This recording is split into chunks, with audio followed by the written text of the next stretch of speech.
聖經詩篇71篇第2節，求你憑你的公義搭救我，救拔我，側耳聽我，拯救我。呢個係詩人向神嘅嗰個呼求，佢憑神求神嘅公義搭救佢，救拔佢。呢個嘅搭救同埋救拔拯救，喺原文個裏邊咧，其實有3個字噶，一個係搭救係 deliver， 救拔係 rescue， 拯救係 save。呢個英文聖經嘅翻譯，但喺原文裏邊都用咗唔同嘅字。求主幫助，俾我哋真係見到有好多嘅字描述神可以幫助我哋、搭救我哋、拯救我哋、救拔我哋。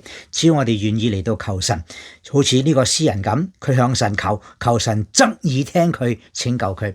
側耳聽嘅意思就係話，求神真係專心嘅聽佢。